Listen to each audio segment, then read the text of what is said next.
पश्चिम बंगाल विधानसभा निवडणुकीसाठीचा निकाल आता काही तासातच जाहीर होणार आहे। मतमोजणीसाठी अभूतपूर्व सुरक्षा व्यवस्था तैनात करण्यात आली आहे। प्रत्येक मतमोजणी केंद्राबाहेर स्थानिक पोलिसांशिवाय केंद्रीय सुरक्षा दलाची सुरक्षा व्यवस्था आहे। पश्चिम बंगालमधील हॉट सीट बनलेल्या भवानीपूर मतदारसंघाला तर छावणीचं स्वरूप आलंय। भवानीपूर हा मुख्यमंत्री ममता बॅनर्जींचा मतदारसंघ आहे।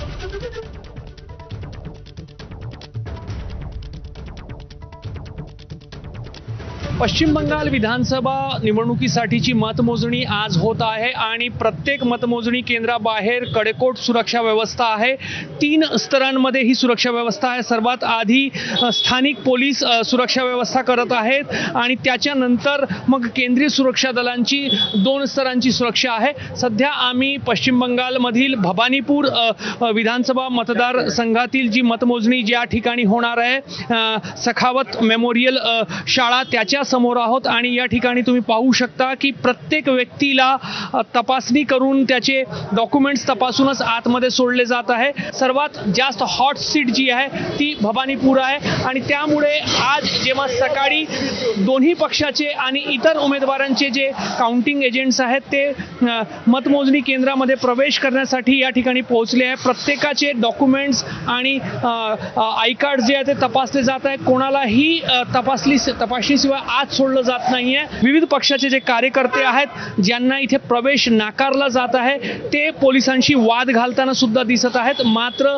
कोणालाही डॉक्युमेंट्स तपासल्याशिवाय त्याचे आय कार्ड्स तपासल्याशिवाय आतमध्ये सोडलं जात नाहीये। त्यामुळे एक कडेकोट आणि अभूतपूर्व सुरक्षा व्यवस्था जी आहे ती पश्चिम बंगालच्या निवडणुकीच्या या मतमोजणीमध्ये आपल्याला पाहायला मिळत आहे आणि त्याचाच एक उदाहरण सर्वात हॉट सीट झालेल्या भवानीपूरमध्ये आपल्याला पाहायला मिळतंय। कॅमेरामॅन अतुल हिरडेसह रजत वशिष्ठ, एबीपी माझा, भवानीपूर, कोलकाता।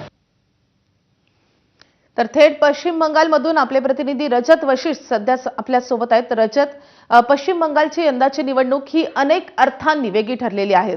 या निवडणुकीचं वैशिष्ट्य म्हणजे मतदानाआधी जेवढी ही निवडणूक चर्चेत होती किंवा ज्या प्रकारे आरोप प्रत्यारोप झाले, तसेच मतदानानंतर देखील मोठा तणाव आपल्याला संपूर्ण पश्चिम बंगालमध्ये पाहायला मिळाला आहे। आता काही तासांवर मतमोजणी आलेली आहे। काय चित्र आहे पश्चिम बंगालमध्ये?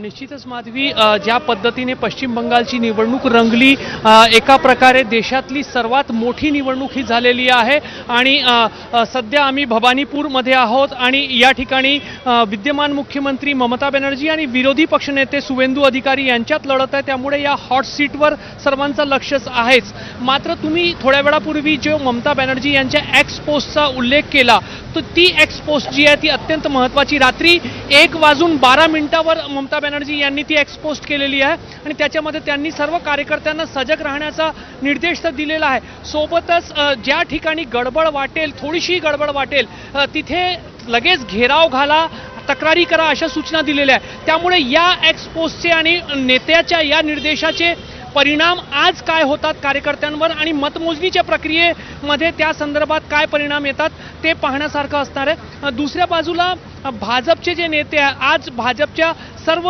उमेदवारांना निर्देश होते की सकाळी त्यांनी मंदिरांमध्ये जायचं आहे आणि त्याप्रमाणे प्रत्येक उमेदवार मतमोजणी केंद्रावर पोहोचण्याच्या आधी कुठेतरी मंदिरात दर्शन घेऊन मतमोजणी केंद्रावर पोहोचत आहे। त्यामुळे भाजप पुन्हा एकदा कडवट हिंदुत्वाचा जो एक ज्या मुद्द्यावर त्यांनी पश्चिम बंगालची निवडणूक लढवलेली आहे त्या मुद्द्याला अधोरेखित करताना आपल्याला पाहायला मिळत आहे। मात्र निश्चितच अत्यंत महत्त्वाचा प्रश्न आहे, ममता बॅनर्जी पुन्हा एकदा विजयाचा चौकार पश्चिम बंगालमध्ये लावणार की पहिल्यांदा पश्चिम बंगालमध्ये भाजपचं सरकार येईल, हाच प्रश्न अत्यंत महत्त्वाचा आहे आणि पुढील काही तासांमध्ये याचे उत्तर जे आहे ते आपल्याला निश्चितच मिळू शकणार आहे। मात्र पुढच्या काही तासातच पश्चिम बंगालचं हे चित्र स्पष्ट होणार आहे। रजत, आणखी एका घडामोडीविषयी तुमच्याकडून अपडेट जाणून घ्यायचे, त्यामुळे तुम्ही सोबतच राहा।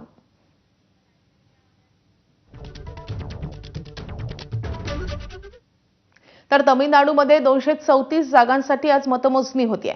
23 एप्रिलला तमिळनाडू विधानसभेसाठी सर्व 234 जागांसाठी मतदान पार पडले।